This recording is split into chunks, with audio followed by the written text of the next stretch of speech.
Sure. Commissioner Calucci? Present. Commissioner Lozey is absent. Commissioner Coogan? Here. Commissioner Rosario? Present. And Commissioner Strahan? Present. Okay, minutes of the previous meeting. Mr. Chairman, I make a motion that the minutes have been read and they're okay, so I approve them. Second. Second by Commissioner Calucci. Want a roll call on that, or you don't have to, right? Okay, we're going to have a project update, the wastewater treatment plant. Yes, Mr. Chairman, the wastewater treatment plant performed very well in the month of October. The total plant flow was 26.74 million gallons a day. BOD and TSS removals were well into the 90s. We had 8.5 inches of rain, and we processed 437 tons of sludge. The transition from Veolia to Suez is going well. And that's my report. And the commission, any questions? No? Okay, next we're going to have an update on the water treatment plant. Yes, Mr. Chairman. The Water Sewer Commission is in compliance with all federal and state drinking water regulations. The water supply capacity as of yesterday was at 85%. The average for this time of year is 62%. 9 of the 10 contract full-time positions for the water treatment plant are currently filled. There is one mechanic position that's currently vacated, and the only company currently in the process of filling that position. That's our report. Okay, next we got the Kings Beach update. You missed the CSOs. You want to? Oh yeah, sorry, yeah, CSO update, phase 1. Sure, Anthony. Yes, thank you, Commissioner. Phase 1, as everybody knows, construction commenced in July of 2020. Pipe work was completed August of 2021. The contract is about 95% complete. This week, the Commission will be paving approximately 25% of the area. The final restoration will be completed in May of 2022. Phase 2 construction commenced September of 2021. It's anticipated to be completed in November of 2022. They've done test pits and water main relocation. Also, as identified in previous reports, there's a significant lead time for the zinc-coated Fort main pipe, so we're still waiting on the delivery of that. But also speak about Phase 3, what's on the agenda. The 96 million gallon pump station has gone out to bid. Bid date is bid to be returned will be December 22nd, 2021, and we anticipate this to be awarded January 10th of 2022, and that is anticipated completion date of April of 2024. That's the update of the CSO program. Anybody in the commission, any questions? Okay, next we have the Kings Beach update. I'll give you an update of where we are. You have 2 packages, 2 separate documents in your package. We met with environmental partners, and Eric Kelly's in attendance this evening. He's going to do a brief presentation for us as well. But there's two documents in your package. One is a letter in late September from the DOJ, along with the U.S. Attorney General's office and the Assistant Attorney General, relative to helping with the cleanup and the water quality of Kings Beach. As a result of that letter, we put together a scope of work for environmental partners again. The price is $92,000, I believe, $91,800. And there's 2 components. The first is the update to IEDD plan, and that is being performed now.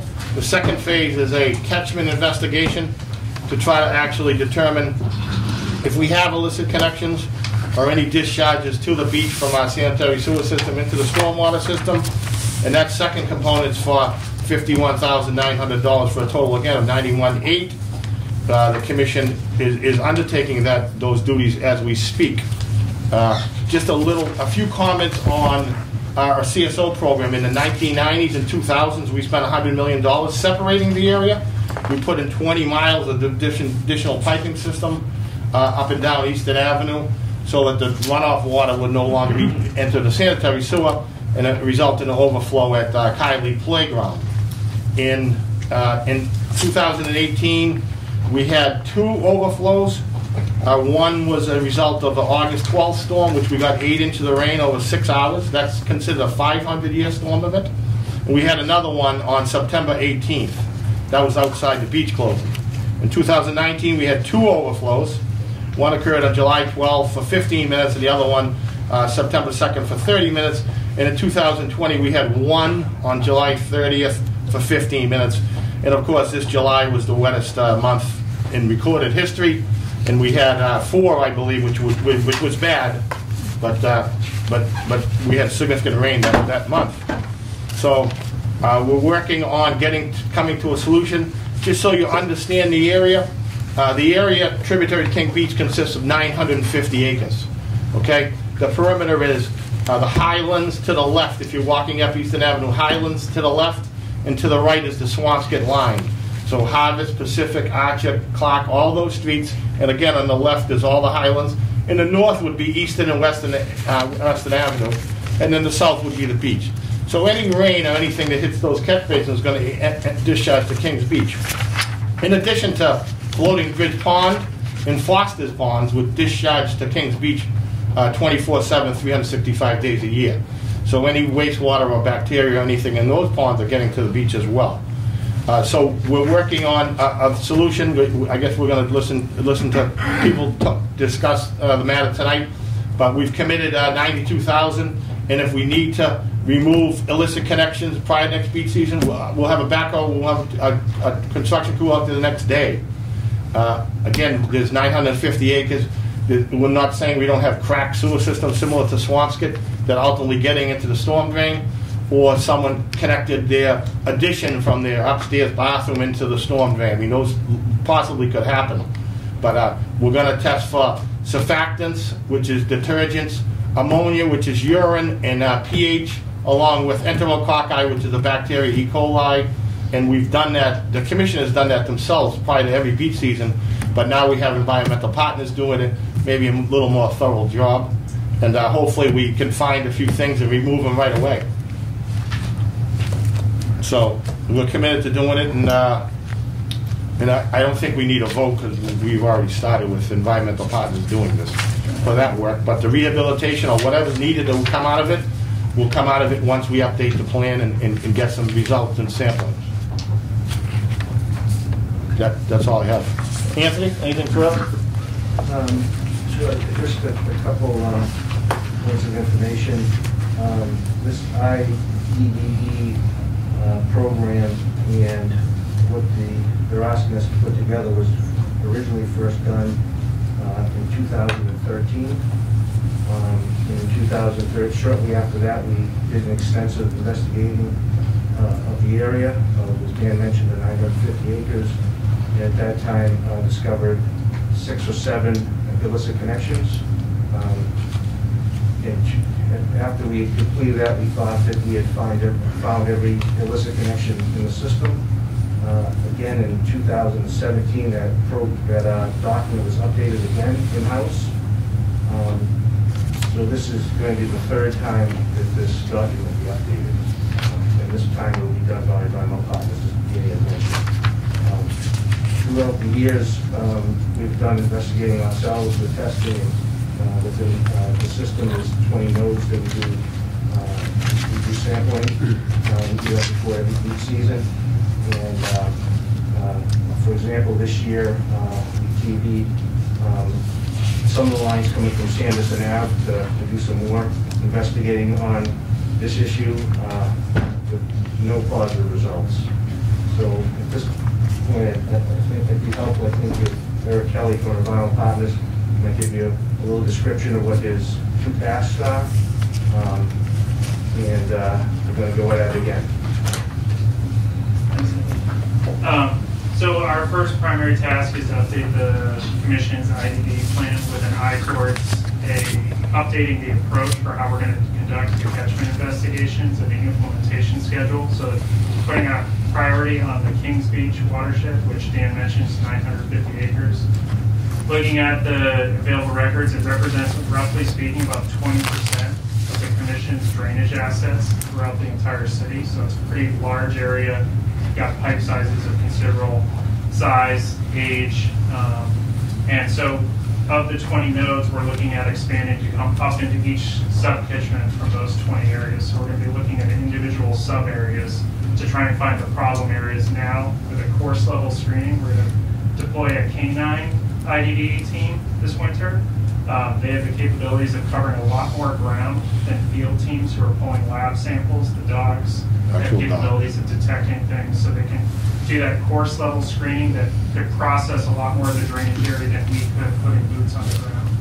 So we're going to start with that to identify some of the problem sub-catchments.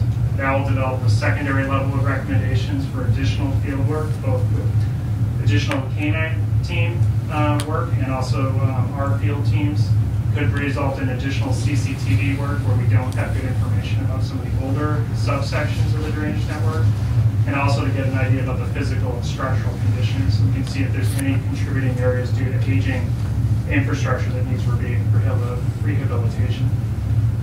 All with the goal of trying to find those illicit connections, and whether it's a systemic issue, aging infrastructure, or discrete problems of a single property discharging over time, or multiple. If there's just general land use, pet waste issues that we document as well, so that we can kind of rule those out. That will lead eventually to deploying that approach citywide, so that we can go to the other areas beyond, but the focus initially for the next few months is going to be exclusively in the Kings Beach drainage area.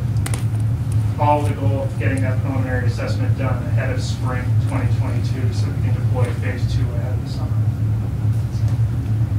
Question. Yeah. And the report from the EPA says there's like human waste in the brook, and that's coming from illicit connections, right? I'm assuming. It could be a historic connection of sewer that wasn't removed from the drain when the separation work was done 20 plus years ago, or it could be a newer connection of someone who tied in inadvertently to it. Or it could just be sewers adjacent to drain and they're both in failing condition. You could get some exfiltration of sewage. Could you think you can figure out where it's coming from? Yeah, through a combination of hopefully the dogs can cover more ground than we can. Typically, investigating a single structure, you have to have presence of flow or any visual or olfactory indicators for our teams to notice anything. Sometimes that's supplemented with lab work. The dogs can tell even if in the presence of no flow. So it gives us another tool to help us with some of that investigative work before we have to go. We'll be collecting confirmatory samples and sending it to the lab so we can do quality control. How can we remedy this? Any idea? If you find a segment that appears to be a source, it could be from a building connection, it could be from a cross connection underground. So we try and confirm that through TV, dye testing, and the like. And then ultimately, if it is a private property, then it goes to IEDD enforcement with that property owner if they are illicitly connected. If it's a municipal property, same thing, it gets taken up by the city. If it's just aging infrastructure, cracked storm drains near a leaky sewer pipe, then it's internal rehabilitation of the sewer and or the drain. Okay. Any other questions? Anybody else? Questions? Now, we have some people from the neighborhood. Does anybody have any questions or Sure. follow-up? Mike Salona, 109 Woodlawn Street. And I'm also a member of the Friends of Lynn Beach. We've been saying that there's been raw sewage in this discharging to Kings Beach for years, and we've been told it's raccoons and a variety of other things. Could this work have been done years ago to identify these illicit connections? IEDD work has been going on by the commission for over 10 years. So, I mean, it's been something that's ongoing. Some municipalities have been doing very aggressive things through consent orders. City of Boston, City of Cambridge. come to mind. But all municipalities who have a municipal separated storm sewer system, MS4, that is a requirement of their MS4 permits with US EPA. So it's a common practice that all communities are going through. Some have more problem areas than others. So I can interject for a second. Receive the last, well documented that the commission has a CSO at Sanderson Ave. That CSO was not closed until 2008. So in the past, I know there was a lot of talk that the CSO was the sole reason for the closure of the beach. But obviously from the data that we've obtained over the years, we've had some years where the overflow hasn't discharged at all, yet the beach still closes. So up until 2008, we wouldn't have the ability to track this down because we had a CSO that was active. At that time, probably 25 times a year. And as Dan mentioned, it's 4 or less now. So the starting point was really 2008. And as I mentioned before, the IEDD program was submitted to CPA and DEP in 2013.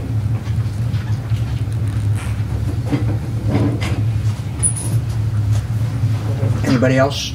Yeah, can you, yep, From the neighborhood? he's from questions? Laurie Ehrlich's office. Yeah, I just want to know, my name is Nick, I'm an Representative Laurie Ehrlich, here with the neighbors from the area, from Kings Beach, really concerned about this, and I'm happy that the study's going on, but yeah, it's an ongoing issue, we're paying close attention to it as well. And we're getting some money from the state for this now? Pardon? We're getting money from the state for this, I We're heard? working hard to get funds from the Are state. we getting 100,000 now for, I guess, is that, Pardon? I read that we're getting $100,000 now from the state for this? Several tens of thousands of dollars, I think, yeah, Okay. from the most recent budget, but I'll have to reconfirm that for you. Okay, thank you. My name is Jane Cahill. I live at 169 Lynn Shore Drive. And if I heard you correctly, you said for the last 10 years you've been checking these violations of the problem or whatever. Do you know about how many? I mean, is it like a large number that you found, or I mean, is it?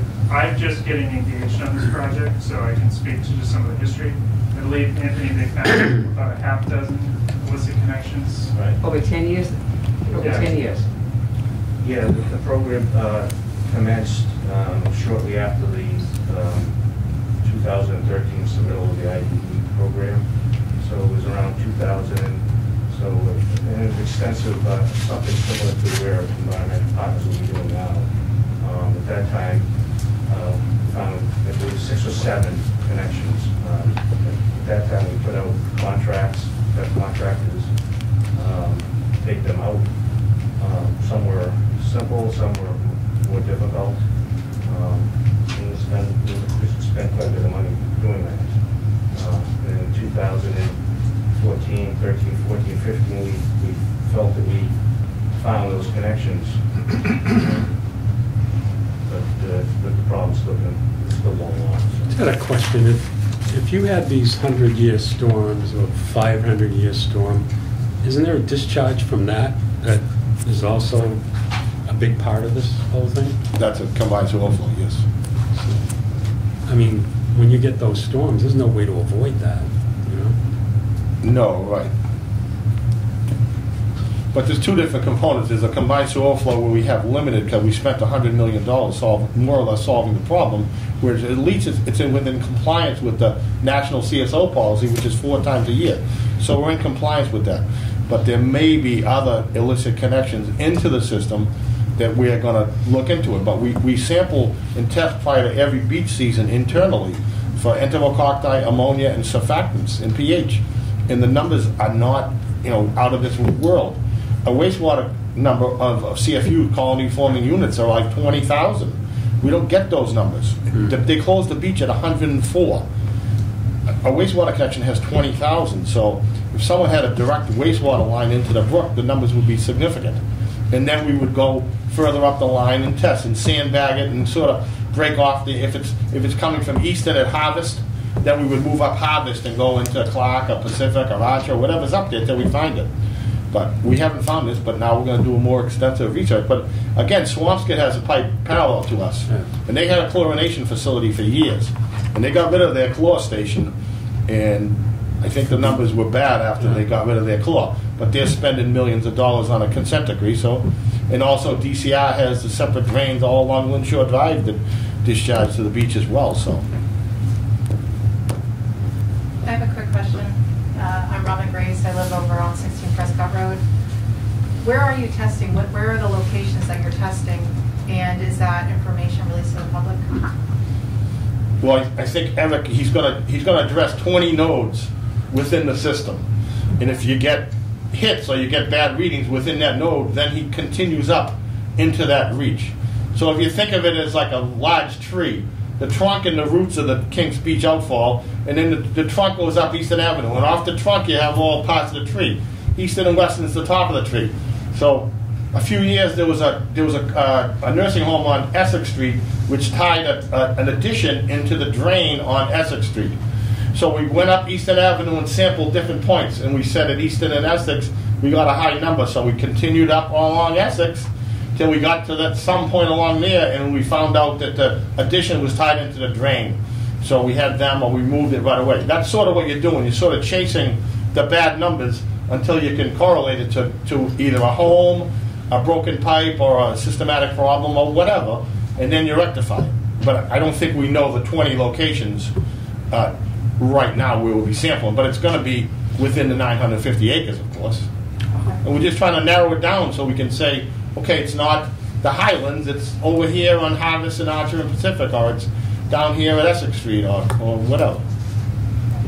Dan, can I add? Sure. Yeah, we're gonna, so the historic nodes that the commission has looked at, we're going upstream of them so that we can do other ones. So the field program is gonna look at trying to localize problem areas within each sub-area, so that ultimately then we can know where does more time and energy need to go into, instead of doing a systemic thing and potentially spending time and energy looking in areas you don't need to be looking. So the preliminary program is to try and refine it down to find out where that extensive survey work has to be done, which could involve, additional testing and TV work in the spring. Any questions?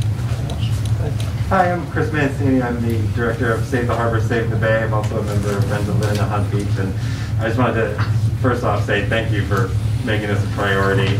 As you may know, all of the metropolitan beaches, but especially Kings Beach, are really important to Save the Harbor. We've spent 35 years, not me personally, but working to clean up Boston Harbor and get these beaches to really great water quality. And so, Kings Beach in the Swampscott and Tinian Beach down in Dorchester are kind of our final two that we're really working hard to bring those up on par with the beaches of South Boston, East Boston, and other places. So thank you so much for making this a priority.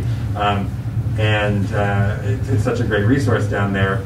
I was just curious that the testing you do ahead of the beach season, do you have any, I know you're doing the work now, but is there any indication why those numbers are so different? Like the pre-beach season testing, like we can't find it, but then they keep showing up at the end of the pipe during the summer? I think there's two components relative to the closure of the beach. First, they tested 3 different locations along the beach, and if one of those 3 exceed 104 CFUs, they closed the beach. Right. It used to be 2 of those 3, but they changed the regulation to make it one of 3. So that's more stringent, which I guess is fine. The second is there's a geometric mean. Yeah. They take the 5 last samples with times the 3 samples at locations, and they take the product of those 15 numbers and they divide it by a factor of 1/5, the quadratic of 1/15th of that. And if that's greater than 35 CFUs, they shut down the beach. So if you have a bad reading on a Monday, say we get a ton of rain and it cleans out the system and it flushes out 950 acres, who knows what's getting into the ocean. If you have a bad reading on Monday, August 4th, and then Tuesday, Wednesday, Thursday, Friday, the numbers are all good, that August 4th number stays within the formula until it drops out. I'm with you on that. So you one. could have good numbers for Tuesday, Wednesday, Thursday, Yeah. Friday, but they're shutting down the beach until the following Monday when that bad number drops out. So that's a little skewed. Well, we do our annual water quality report card for all the 13 beaches from Nahant down to Lynn down to Nantasket. And we don't use the closure numbers, we use the testing numbers. And we still get, at Kings Beach at the Stacy Brook outfall, like a 30% over the limit rate. Like the 104, not using the geometric mean, using the 104. Yeah, but geometric mean shut down the beach quite often this summer. Oh, no, I absolutely And that could agree. be from a rainfall event that happened 5 days ago. I absolutely agree. But even looking at this without the geo mean, we're still looking at a higher than the other beaches in the entire region. And we can talk about this some other, not during the meeting. I'm just trying to, this is the first I'd heard about the internal testing pre the beach season, where you can't find the surfactants, you can't find the source, and yet we still have those higher numbers on the beach during the beach season. Right, well... And that's what this work is about? Yeah, again, I'm looking for a number in the thousands. Right. So I could say, okay, this home did an addition and they tied their sewer system into the drain. And then I would trace it and pick it up. If the number comes in at 200, we don't really have the staff or the ability to trace that. We're paying him $100,000 to chase it. So we just do a cursory look, and if I get a really bad number, then I dig it up the next day. But if it's Easton and Harvest, if it's 200, I don't really have the ability to chase it up and find out if it's more, because it's not a terrible number. I mean, it's going to close the beach, but it's not per se a wastewater connection in my opinion. Okay, I understand. Thank you. Anybody else in the neighborhood? Any other questions? Sorry, one more question. What is the time frame for doing the chasing that you were talking about? Did you just mention this spring? Is that when you're hoping to have the results?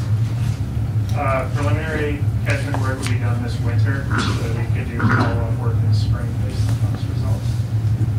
So weather dependent, January, February, we'll be out in the field. Great, thank you. And how do you plan to communicate the results? We have to do follow-up reporting back to the commission, so that would be made available for the commission. Great, thank you. Just one last question.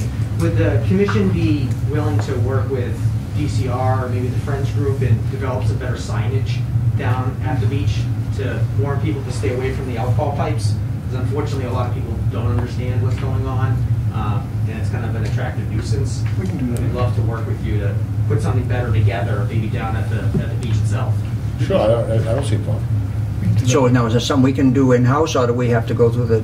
Well, let's listen what they want to do. They want billboards, they want a sign. Like, I don't know. And who's paying and how many and whatever. I mean, No, but I mean, can we do it on our own without asking them, or do we have to go through them to be able to put signage in? DCR. Well, I think he's speaking on behalf of DCR, isn't he? No, but I'm just What thinking... do you work for? I'm here with the Friends. I know, but don't you work for DCR too? Or, No, I do not. or DEP or someone? I work for DEP. But I'm not here Yeah, no, I'm not saying that's good or bad. I'm just saying. Yeah. So no, I would work. I think we'd want to work with DCR to develop some better signage.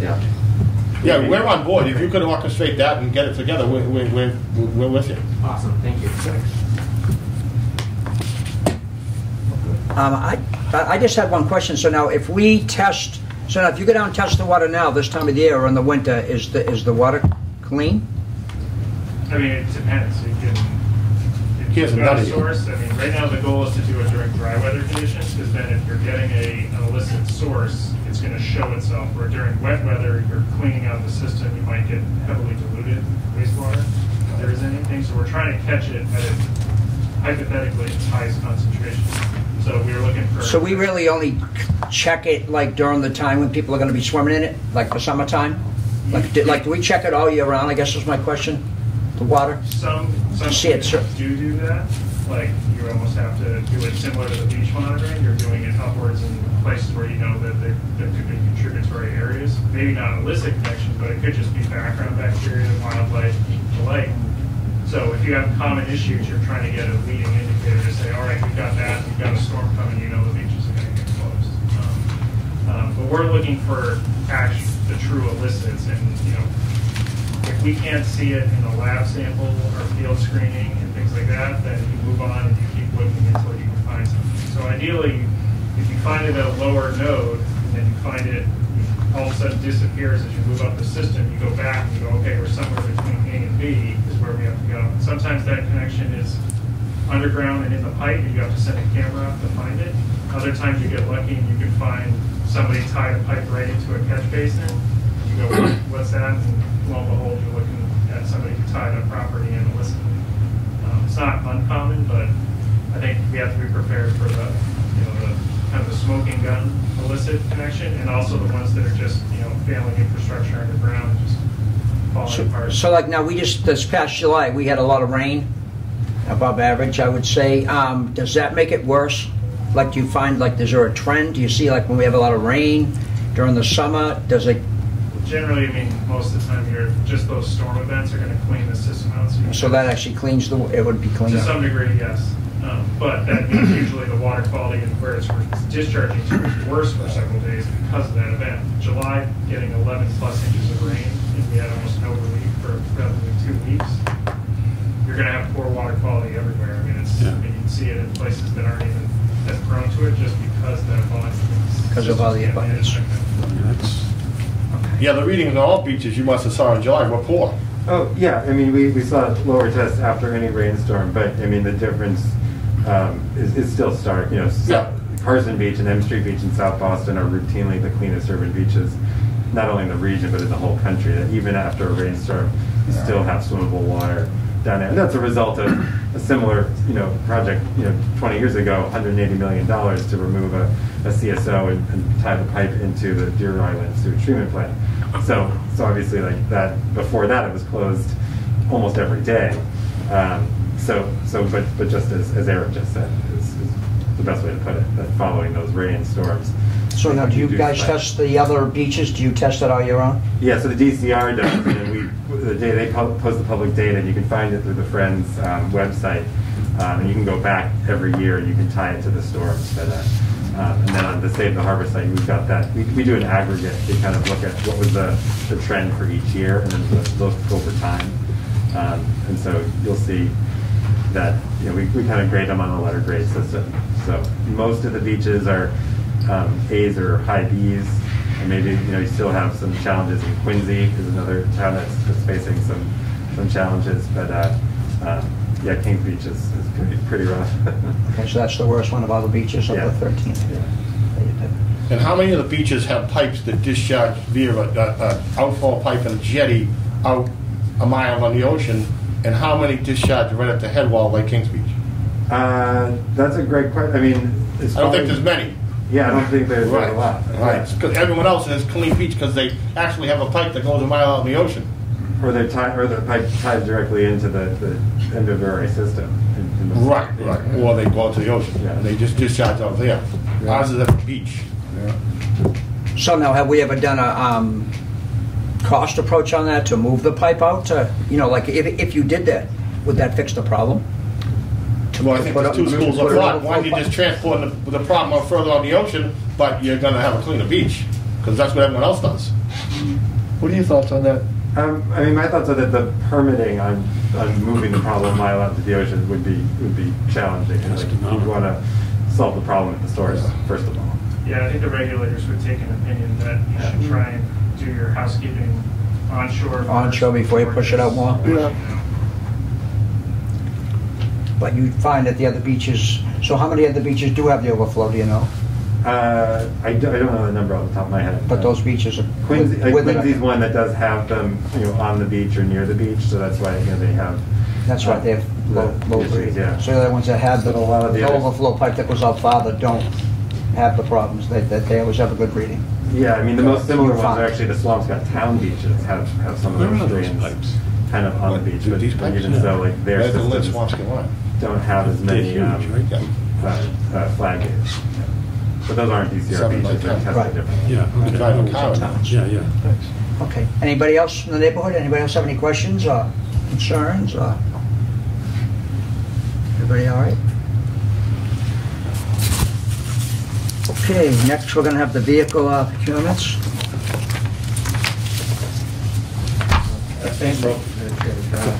So in your package, this information about the purchase of new vehicles, the commission believes are at their end of their useful life.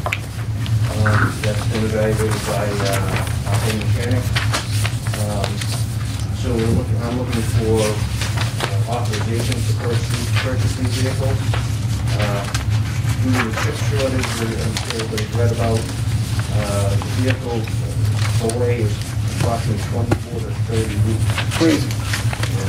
Before we can get delivery on them. So none of these vehicles are available now? They're not available now. None of them? None of them.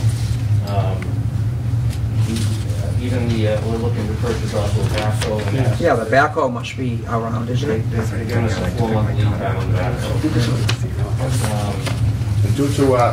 Due to COVID, we have a 5-year plan, but due to COVID, we haven't really been purchasing vehicles the last 2 years. So this is really a 2 or 3 year list rather than a 1 year list. So. Motion to approve. Second. You need a roll call or? Yes. Yeah, roll call, please. Okay. Commissioner Calucci? Yes. Commissioner Lozey? Yes. Commissioner Kubian? Yes. Commissioner Rosario? Yes. And Commissioner Tucker? Yes. Question for you. You just junk the old stuff, is that what you do? The old equipment?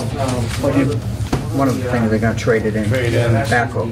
2002 backhoe will trade in, so that they give us an offset of $20,000 for that. So we'll trade in to offset the cost. Andy Hall sells his stuff on online. Yeah. Stuff, surplus vehicles, or stuff he doesn't use. Right. I know the DPW does. Yeah.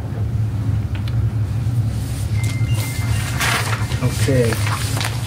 Old business, now we're gonna have an update on Linwood's conservation restriction. Sure, I gave you a copy of a letter from Mayor McGee relative to his expressing his support for the Linwood's conservation restriction on Article 97 legislation that's before you. And I also received 10 letters from the 11 councilors, and Councilor Calucci's here, so he didn't send one. But here's the 10 letters. It's stating the very same thing. He respectfully requests that your honorable body vote favorably this evening on the Lynn conservation restriction in Article 97 as written, approved, and voted on by the Lynn City Council on October 26, 2021. Thank you in advance, and all the councilors wrote the letter, so if you want to see it, there it is, but I guess you get the point. Staff's on board. We work with DCR and the Essex Greenbelt Group for several years. We submitted a red line document to the council and to the group, trying to again protect. We're all on board with protecting the woods, and we just thought there was some provisions in the document that may restrict our ability to work on the dams, work on the piping systems, work on the pump stations contained within the woods. We've been assured that our rights and our provisions will not be hindered by this. So I think we're on board and we're supportive of this. Rick's here; he can speak on it as well. But I think we're looking for a motion that the commission vote to approve the Linwood's conservation restrictions in Article 97 as written, approved, and voted on by the Lynn City Council. Rick, you wanted to say a few words before, or are we good? Just what Dan was saying, the document itself, the protection of the watershed is very important there. And everyone in the staff agrees with that. That's very important that land be protected forever. There was some language that we were hoping to get in there, but the council voted that the language that they received was good enough, and they did seem to be assured that our rights are protected, and at this point, time will tell. Motion to approve. Anybody have any questions on the commission before we take a vote? Or?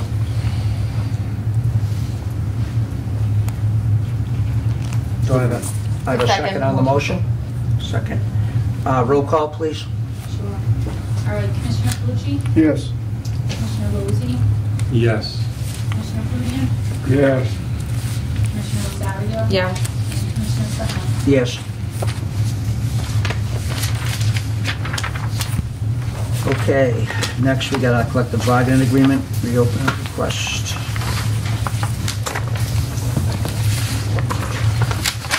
Again, the collective bargaining agreement was resolved a while ago. The reopener was an emergency requirement. We talked about it several times. Bob Fennell sort of orchestrated this. There's several loopholes that has to proceed after the commission's approval with the home rule petition, the mayor, the city council. So this would just be one step along the way. It's been going on for a while. We got members of the union here. I think it'd be very helpful if we address it. Either we approve it and send it to the council, or we say no, we're not on board. One way or another, I think someone should stand up and make a decision. And Bob, anything more to say? Oh, this is the same. Gave us an opinion last night. What we'd have to do, we'd have to direct anything that goes to the legislature, the local option would have to go to the home rule petition. So, as a commission, you could direct the city council, the solicitor's office to create a home rule petition, to petition the legislation, to change the home,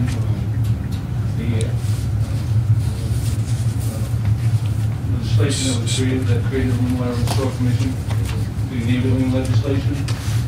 So that's how you have to do, because we were created by the legislature, and anything that would have to be changed by the legislature. So it starts here, so we need, so the city council needs a, They need direction from the commission. it starts there, and then the city council has to push it to the, You use the board, but have to vote to approve right. a directive to the city council to create a home rule petition. Then they would send to the legislature. Okay, does anybody on the commission want to speak on this before we? I'd like a motion to put it to, send it to the city council. I second it. Roll call? Okay, Commissioner Pucci? Yes. Commissioner Lozey? Yes. Commissioner Cludier? Yes. Commissioner Rosario? Yes. And Commissioner Trahan? Yes.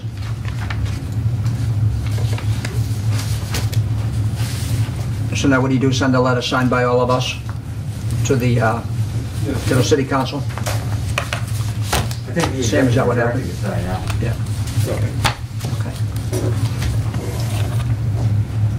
That there was a vote that authorized the collective bargaining. Right. Okay. Is there any other new business? Anything else? Motion to adjourn? Motion to adjourn. Second the motion. Second. In favor? Aye. Thank you.